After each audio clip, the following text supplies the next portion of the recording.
Hello guys and gals of the internet, I'm some gals of YouTube, Twitch TV and Mixer.com. We are back for FIFA yet again.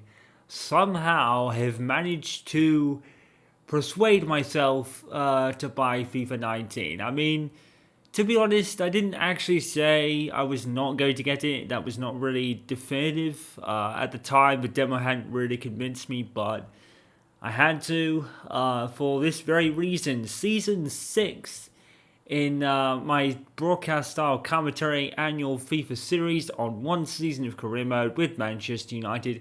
Season 2 of the Coach Pop era playthrough. That's why, continuing from FIFA 18, Coach Pop is back for another attempt at bringing Manchester United back to the glory days. Now, just as a side note, very quickly, I know traditionally I reset the season and do it all again. It's going to be kind of half and half this time, mainly because in FIFA 18, despite the kind of problems I had with the gameplay, it may occur to you that we really overachieved last season, and I think it became apparent very quickly that Anthony Martial and Marcus Rashford are probably the most powerful players in FIFA at the moment. Martial and Rashford just teared up last season, and as you can probably tell if you were following along at that time, we pretty much overachieved, didn't we? We ended up in double figures, winning the Premier League by, I think it was like 15 or 18 points or something. It was pretty much what Manchester City accomplished in real life, which was really ironic. But we ended up crashing out in the FA Cup quarterfinals, I think it was, to Spurs over the last 16. We ended up winning the Carabao Cup in the final against Watford. And in the Champions League, we ended up doing the almost impossible, didn't we? Despite going down, I think it was 2-0 to PSG, we overturned that deficit and won, I think it was 3-2 on aggregate, with of all people, Chris Smalling and Ashley Young being the scorers, only to then be eliminated in the semi-finals by Real Madrid, which really should come as no surprise. I mean, it was Real Madrid, they're Cristiano Ronaldo, they're Real Madrid for a reason.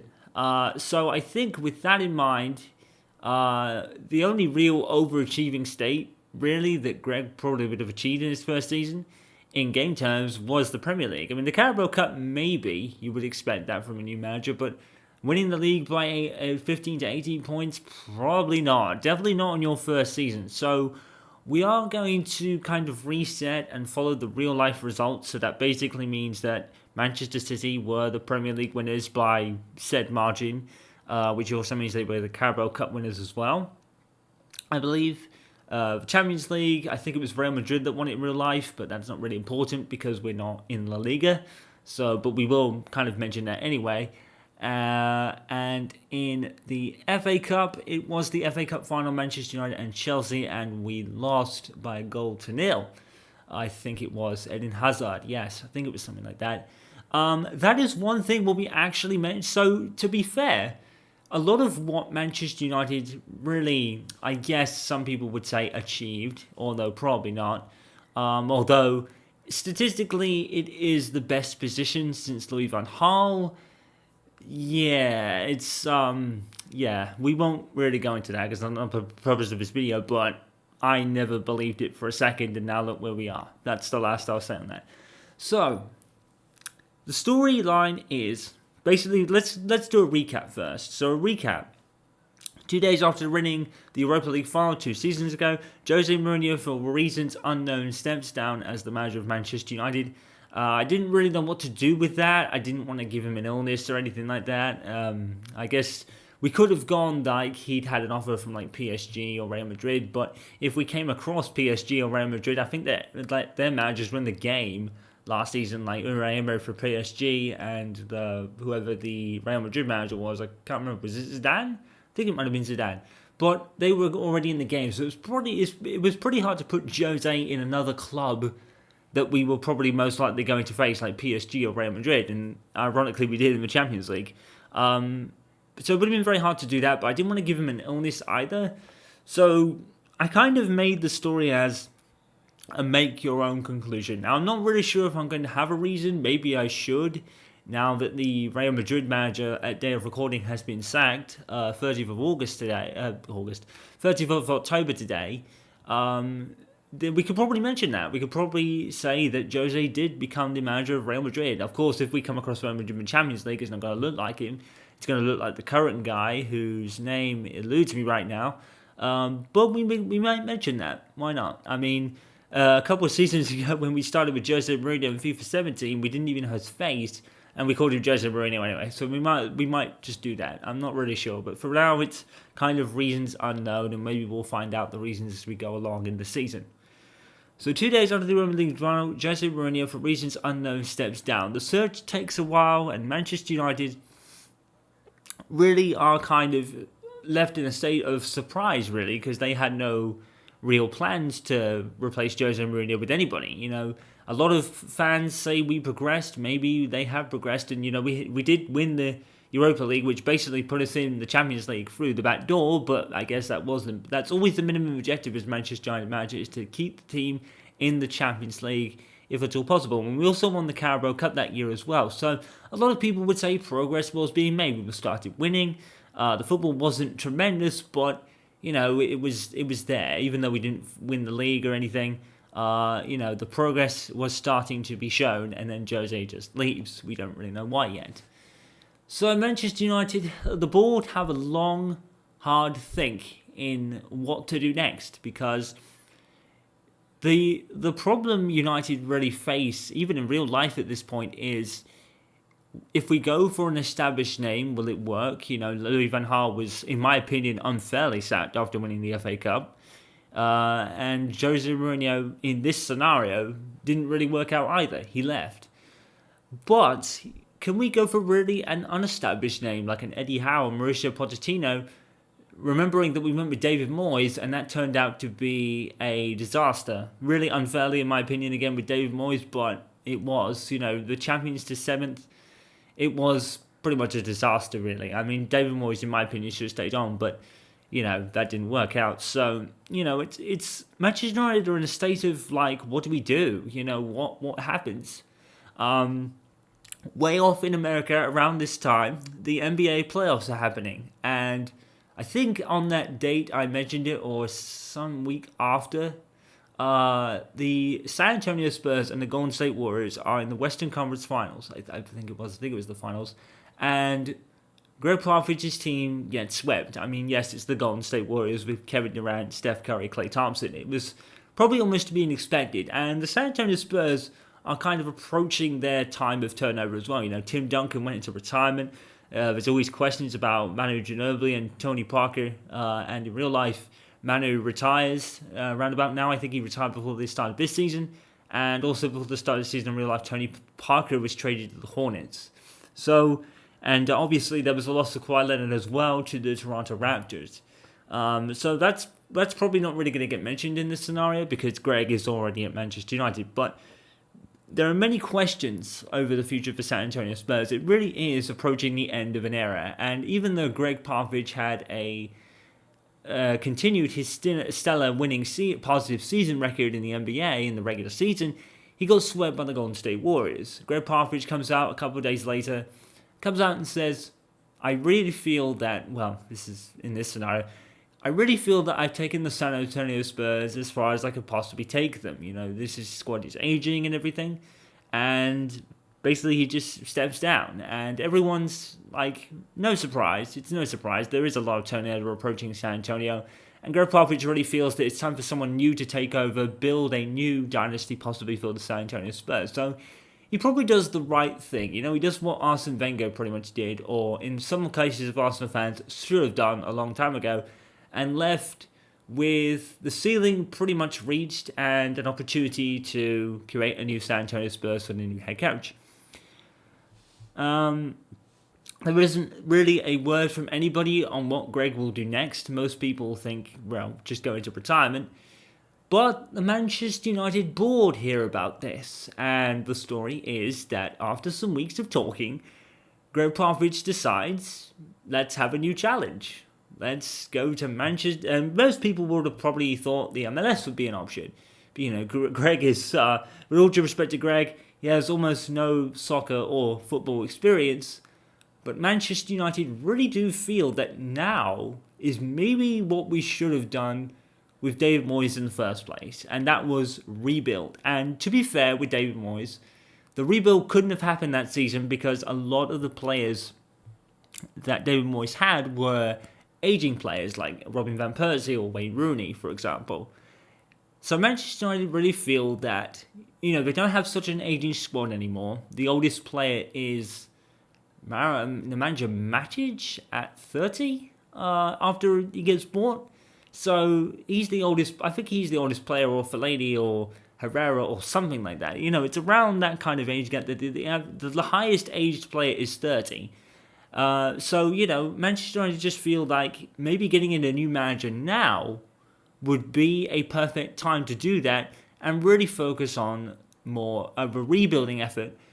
Because obviously the squad is just so far behind. It seems like we've got to retool and regress for the future. And Gregg Popovich, he's a nurturer of young players. He would be a very good fit for Manchester United if, in my opinion, I think he would be a good fit for Manchester United. No, this is just a story that I kind of thought of. I thought, why not? But I think in real life, if he knew anything about football, he would probably be the perfect candidate. And let's be honest, he brought Tony Parker and Tim Duncan and Manu Ginobili. He brought all those players when they were young, nurtured them. They won NBA titles, and he was able to keep them going throughout their older years. Pretty much what Sir Alex Ferguson did. If you really think about it, Gregg Popovich is the Sir Alex Ferguson of the NBA. He really is. Nurtures young players and manages to get the best out of them even as their age increases. And with the Manchester United squad being relatively young, apart from maybe one or two players like Ashley Young or Antonio Valencia, for example, it seems to be the perfect time for Manchester United to come out, hit the restart button, and basically that's what they say. We're going to hit the restart button, and here is our head coach, Gregg Popovich. And everyone's like, the story is that everyone in Manchester United is in shock. I know who he is, but is he a football man? That was the really big question. Now, in the game, yes, because Martial and Rashford tore things up. But we can't really go with that because I really feel it's an unrealistic kind of story. I'm not really going to press anything for right now because there's a couple of things I want to keep hidden as we get into more of the present day.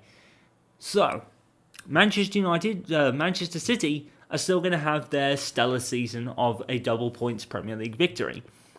But the most impressive thing about Coach Pop is when Manchester United or Manchester City are so out of reach, Greg starts experimenting with a lot of the young players, like Angel Gomez. Not Taif Chong, because he wasn't in the roster last year, but players like Angel Gomez and Joel Pereira and players like that. He starts to experiment, find his squad to build on the future of his tenure as the coach of Manchester United. He starts to experiment.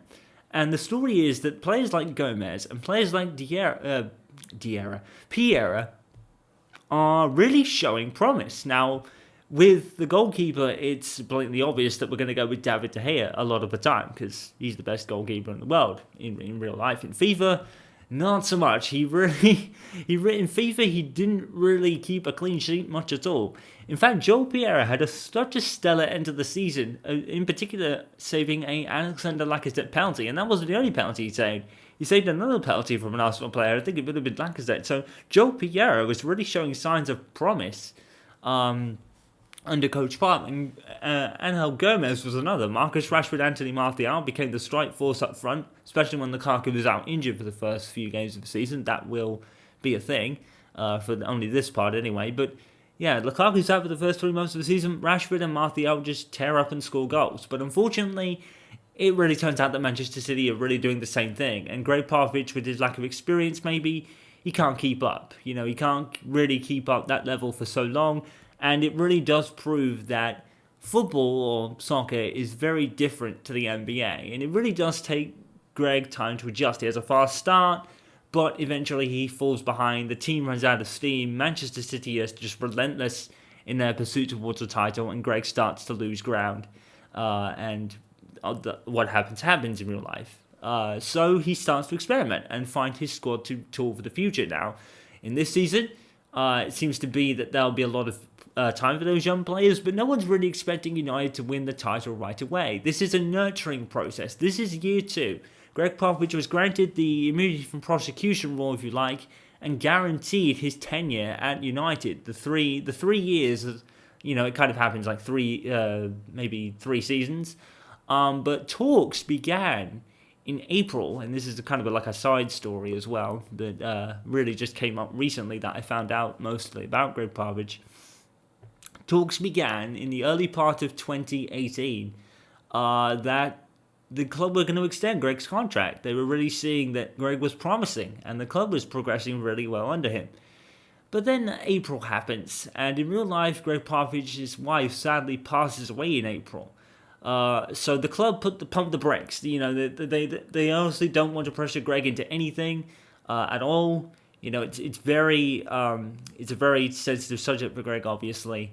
So they pumped the brakes. They just go like, no, let's let him deal with it. But he comes out and says very soon after that I'm honoring the original agreement. So does that mean Gregg will continue for 3 seasons, or will he extend it? Now, the reason I'm bringing that up is because in real life, again, there is questions over whether Gregg will continue beyond his contract, which is up for renewal in 2020.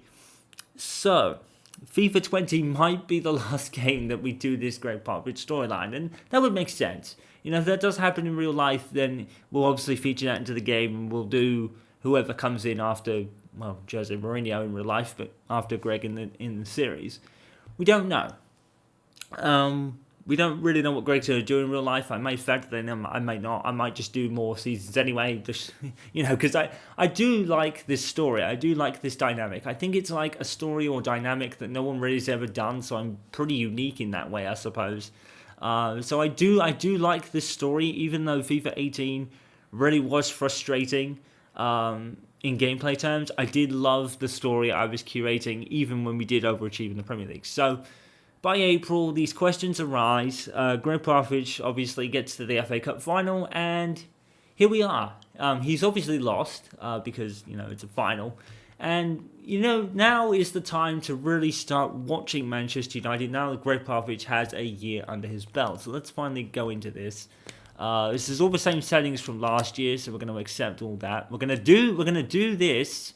We're going to cancel that, and I'll show you in a moment why. Once I press X after the manager select screen, there'll be a cut, which will hide a thing that I have got in this game, because this game is going to be a very surreal season, because one of the reasons why I've held this off for so long is actually restarting it in this game's case, because you guys saw the early season footage already. But I learned of something that really would make for a cool season 2. It really would, in my view. I heard that this feature happens when you do this certain mode in FIFA 19. You complete it, and these interesting options open up. And I'm not going to press start because I want to hide it for a second. But these options open up, and I was really intrigued, and I really wanted to add this. So I spent the next probably few weeks up till today, October 30th, doing this thing in another mode and unlocking this feature. And you guys are going to see it in the pre-season section, the news bulletin. Like we did last year, we're going to do a news bulletin. And we're going to announce everything that happened in the preseason. We're even going to include preseason tournaments this year, because I really want to do that. And I feel with at least one of the things we're doing, we're going to have to, because one of these things is going to take quite a bit of money out of us in the early going. A signing, basically. We're going to have to make a signing because this certain somebody is somewhere else, and I want to put him in my team. And you guys probably already know what it is. But yeah, I thought that would be a really cool dynamic. I was going to go with the original squads eventually, but I was like, no, I've got to add these people into my career mode. I think it would be cool. I think it would be dynamic, and I don't think anyone's even done this on FIFA yet. A lot of people complete this mode, and then they probably do 1 or 2 videos on it. I'm doing an entire season on it. So I think that would be cool. We'll just stick with that. So I'm going to press start, and there's going to be a cut, and I'll be back with the rest of the settings. So give me 2 seconds. Alright, so we're back. I'm just hiding something in the squads because I don't want to announce it yet. It'll pretty much be the same settings as last year. This is really no different. Of course, the only difference is this.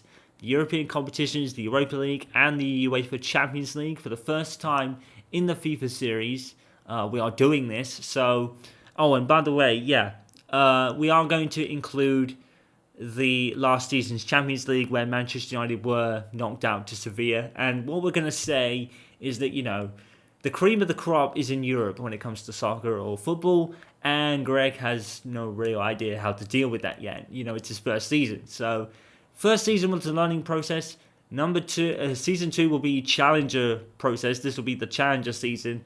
And then maybe in season 3, we will finally get those big results, and whatever happens in FIFA 20 will officially happen because it makes the most sense to do that, unless we do something really cool. Maybe we win the Carabao Cup or something, but I didn't want to, after I was winning the league by such a margin, I didn't want to include that because it would just be very unrealistic.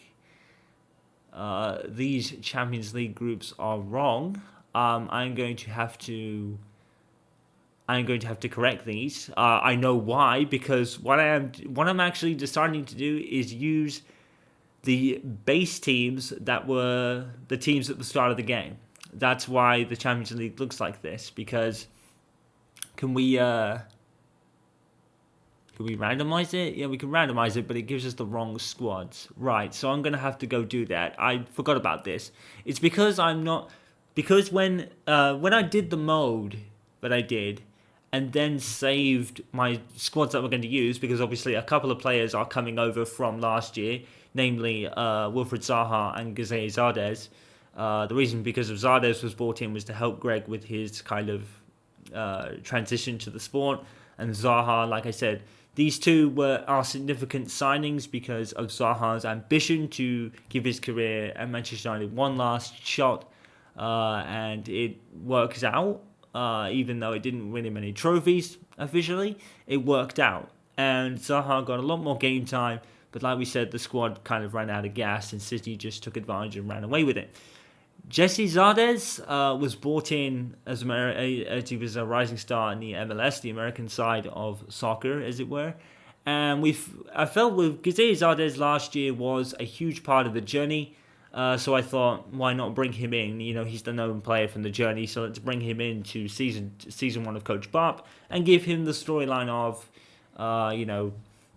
nurturing him and letting him learn and everything. So Greg has the best of both worlds. He has all the Manchester United players, including myself. He has all these players to help him with the United way of things, and Jesse Zardes would become like the teacher of the sport and formations and all that stuff. So Greg had a comfortable first season settling in, and even though he didn't win anything, it seemed progressive. Progressive was there. It was obviously Manchester City had the freak year, but Greg did get to the FA Cup final, and obviously the Champions League elimination by Seville was the low point, but we can say that, Greg didn't really have any experience in the game, and the European game is the cream of the crop. So the one thing we need to do is do those teams. So I'll do that in a second. Alright, so there we have it. All the teams in the correct groups and all the official teams from the Champions League are in this game, bar one, which was a team in Group C. So we replaced them with Panathinaikos. I'm actually quite glad that we're doing this over again for a couple of reasons. There was a couple of teams in my first take that weren't in the Champions League. They were in the Europa League.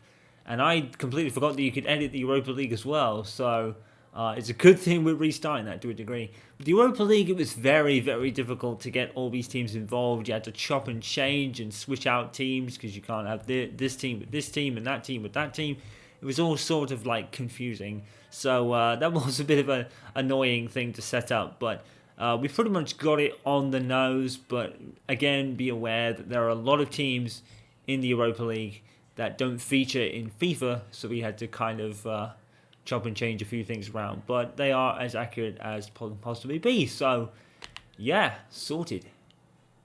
Alright, so one last check on the options. Transfer window is of course enabled, and the squads are current squads for, as I believe I explained, as you saw, it was going to download the latest squads, which would have taken me out of the game. So we have to go with the current squads, and I've gone with the default squads that came with the game.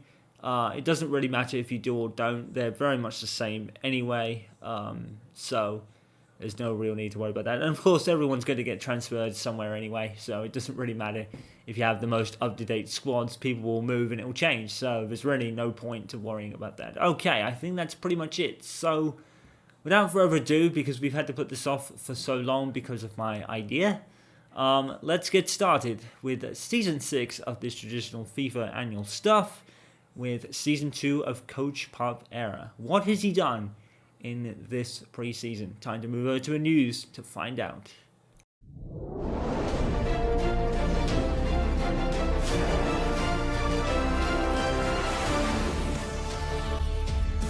With the World Cup firmly behind us, everyone's attention is now firmly switching to the 18-19 Premier League season, and just like last year, we're having another massive shake-up, probably the biggest one in recent seasons, with 2 managerial changes in the top 5.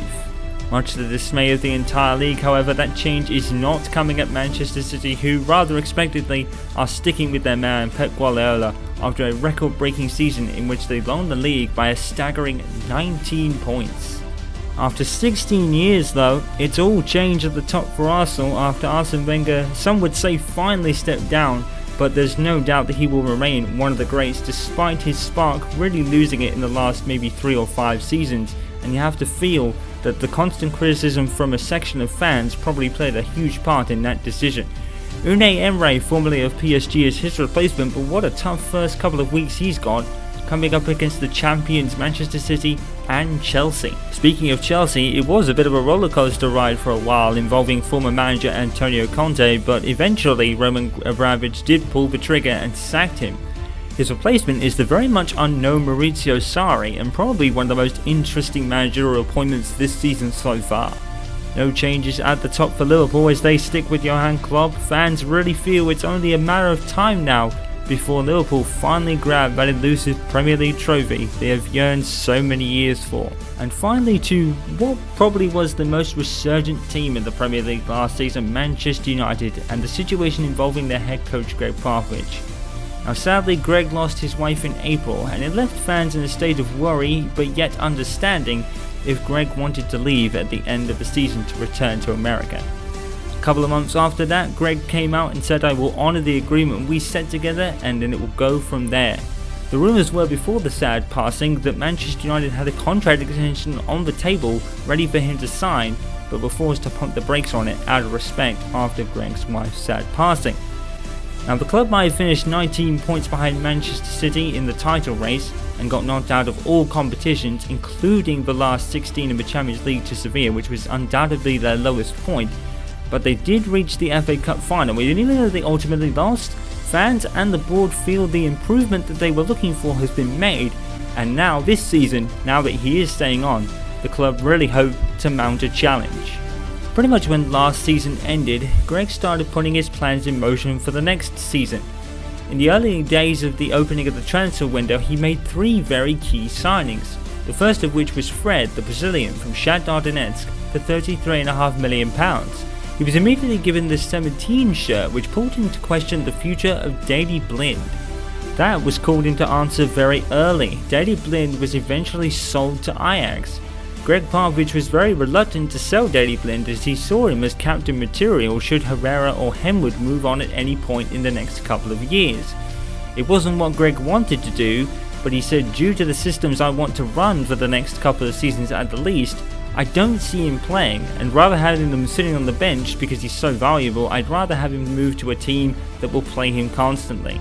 Is Gregg looking to buy him back at some point in the future with a quote like that? Gregg's second signing was of no surprise to anyone, as rumours started back in January that United were looking to sign Alexis Sanchez from Arsenal, with Henrik Mkhitaryan going the other way. Gregg simply quoted, "He loves his hard worker, and Alexis Sanchez is the hardest worker probably in the league. So if there's anyone that will blossom under Gregg Popovich along with the youngsters that I already have, it's Alexis Sanchez." It was Gregg's third and fourth signings, however, that caused the biggest stir of all. Two young English strikers, in Danny Williams and Alex Hunter. Both Hunter and Williams are 18-year-old up-and-coming strikers that were recently drafted into pro contracts through an exit trial, with the young player scout George Baker immediately recommending them to Gregg Popovich. Not much is known about Danny Williams, although he does have a pretty quirky and easygoing personality with a kind of a friendly nature about him. What is known about him though is his older brother Terry, who is an all-star at Paris Saint-Germain, who has unfortunately recovered from injury he suffered at the end of last season. So it's very unlikely that we'll get to see Terry and Danny go up against each other in the Champions League for this one. Alex Hunter. Well, Hunter heritage could describe his entire family. Who could forget Spurs legend Jim Hunter? 22 goals in 68-69 with his 100th goal being a screaming volley against Coventry City. Sweet as a knot, John Mutson called it. For all Jim's achievements, however, he never won the FA Cup. His dad, Harold, Alex's dad that is, was probably looking to go in the same way, but a horrific injury cut short his career.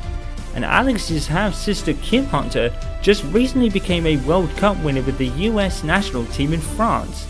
So naturally, there is a lot of expectation on young Alex's shoulders, but rather than signing for his hometown team of Spurs, which was Jim was a career legend at, he's gone for Manchester United, simply because Gregg Popovich is one of the masters at nurturing young players. But no doubt it would have been a very tough choice between him and Mauricio Pochettino, as they're both very similar in that regard when you really think about it. But young players at Manchester United, there's almost no better place to start for young Alex Hunter. Gregg's fifth signing of this window was young fullback from FC Porto in Diego Dalot, and it seems a very understandable one when you factor in the thinness of Manchester United at fullback and wingers in particular. Dalot can play there, but he's more natural at right back, which really pulls into question the future of Antonio Valencia, which might be an understandable selling considering his ever-rising age now. Elsewhere in the transfer window, some huge sums were going down as Cristiano Ronaldo went to Juventus for £93 million in a world record transfer deal. Real Madrid then countered that with the purchase of Thibaut Courtois from Chelsea for £75 million. Elsewhere in Barcelona, Andreas Iniesta club legend was moved on to Vissel Kobe, and the biggest news was no doubt in France, as Paris Saint-Germain had a bid accepted of £87.5 million for rising star Kylian Mbappé. Aside from Manchester City's runaway season, the other big story of interest was Gregg Popovich, in particular his experimentation with his squad when City were out of reach, and a lot of the younger players started coming on the pitch and getting some game time. One player that impressed above most others was Joel Pierre, and it was announced recently that Joel would now be the secondary goalkeeper behind David De Gea from the 18-19 season. So does that finally spell the end for a loyal servant, Sergio Romero? Popovich also announced that Timothy Fuzu-Mensah and Cameron Borthwick-Jackson would also be more permanent fixtures in his team this season, after not being able to utilise them at all last, as they put pen to paper on loan deals under Jose Mourinho. But Gregg was always adamant the moment they came back, they were going to get their chance. And fans in particular are very, very excited about what these two can do after relatively good performances under Louis van Gaal a couple of seasons back. And fans were starting to really notice a pattern developing in that press conference. Axel Tuanzebe was also mentioned, and he was also one of the players that blossomed under Gregg Popovich, and it really started to look like the young player was becoming a thing again at Old Trafford. When asked about other established names in the squad and other possible goings out, Gregg Popovich chuckled and said, "Did you not hear me last season when I said that I know what Manchester United are?" Which further reinforced people's beliefs that maybe the young player was starting to become a thing at Old Trafford again, which was further reinforced by last season's experimentation by Popovich himself. When asked about other sellings and transfers, Gregg was very vague, only saying, "Some of these players aren't actually mine, and something will be done about that," which further pulls into question the futures of Matic, Lukaku and Lindelof, as they were already penciled in by Jose Mourinho last season. One thing Gregg singled out though was the Marouane Fellaini situation. He simply said, "Well, we're building a winning culture, he's not interested, so the first offer I get for him, he's out the door." One player that Gregg was adamant was not going anywhere was David De Gea. Despite the continued speculation over his future every single season, Gregg Popovich said, well, I'll just tie him down then. And tie him down he did, as David De Gea signed a further 4 years onto his contract with the belief that he doesn't really have to carry the team anymore, and the belief in what Gregg Popovich is doing for the team's future. Phil Jones was probably one of the most surprising names that came up in contract talks, because Phil has been under criticism from fans for so many years. But last year under Gregg Popovich, he appeared to really have a breakout year, and Gregg's belief in him was rewarded with some stellar performances, and as a reward, he was tied down to a 4-year contract extension as well. But there isn't going to be a guaranteed place for everyone on this team, and Rojo Williams and Dimitri Mitchell and Matthew Wilcock and such were a few players that Gregg mentioned that will be getting loan opportunities. He stated that it's because of the formation. His desired formation is the 3-5-2, and with already established centre-backs in Victor Lindelof, Phil Jones and Eric Bailly and such, already established names there, Rojo Williams, he signalled out, was not really going to get as much of a chance with those established names in there. Dimitri Mitchell is a very similar situation as he plays left back, and with Gregg's ambition to use Cameron Borthwick-Jackson a lot more in the future alongside Luke Shaw and Timothy Fuzu-Mensah, it was a good idea to send a couple of players out on loan and get them back to see what Gregg can do in the future. Luke Shaw was another player that had a breakout year under Gregg Popovich last season, and he needed it after being heavily underutilized by Jose Mourinho, leaving fans wondering whether he'd be out of the door sooner rather than later. But it's another signal to where how Gregg turned this team around, and fringe players like Luke Shaw and Phil Jones really benefited the most, and Luke Shaw, like him, was awarded with a 4-year contract extension too. Current longest serving player Aaron Henwood, and the player now with the most experience in the team now, Michael Carrick, has been shifted to the coaching staff under Gregg Popovich. Aaron Henwood is the only experienced player left on the pitch, and he will continue to do so as he put pen to paper on a new 5-year deal that will keep him at the club until 2023, and there's every expectation that he will also finish his career at Manchester United, be that under Gregg Popovich or someone else at any point in the near future. But the huge story about Aaron Henwood was actually one of the most surprising. Aaron Henwood has been one of those players that really hasn't shied away from kind of contracts and big company deals, but this season he's actually been unveiled as an Under Armour athlete in his first major deal in his entire career, that has spanned 13 years already. Many people believe this was his affiliation with the Keep Fighting Foundation that the Schumacher set up a few years ago, where after Aaron Henwood a couple of seasons back revealed a tribute to Michael Schumacher by wearing number 91 on his shirt, which of course was the great man's victory tally in Formula 1 Grand Prix racing. Given Gregg Popovich's fondness of young players, Andreas Pierre will be really hopeful that he can finally get his Manchester United career started properly after spending so many years on the fringes of the first team or out on loan. After returning from a loan spell in January to Valencia, Andreas Pierre had a breakout couple of months, very similar to the likes of Marcus Rashford, with some really good performances when called upon. So after getting an extension to his contract, he's really hopeful he'll be on Gregg Popovich's first team sheet on a more consistent basis this year. After assuming the club captaincy role from Wayne Rooney after his departure last season, Ander Herrera really continued to shine in a captaincy role, and he really looked like he belonged there, and he's been signed to a new 4-year deal as well. Jesse Zardes last season was actually a very surprising inclusion to the squad, given that a lot of Premier League big names move over from the Premier League to the MLS to actually boost the stature of the game in America. Jesse Zardes' role was actually very similar to help Gregg Popovich kind of settle into the game, knowing that Gregg would have a very lacking experience in the sport to begin with, while the Manchester United players actually helped him with the Manchester United style of play. And as the results will probably tell in a way, it proved to work. It's just unfortunate that Gregg fell behind leaders Manchester City very quickly, and the European side of things in the Champions League was a totally different kettle of fish to what Gregg was virtually used to. But given his lack of experience in the sport entirely, like we said earlier, it was a huge achievement, and Jesse Zardes and the Manchester United players all helped in Gregg's nurturing, and that's why they're very excited about mounting a challenge this year, and Zardes stays on as well. Manchester United fans are no doubt counting their lucky stars after Anthony Martial was also signed to a new 4-year contract extension after being on the fringes of being almost out of the door by Jose Mourinho.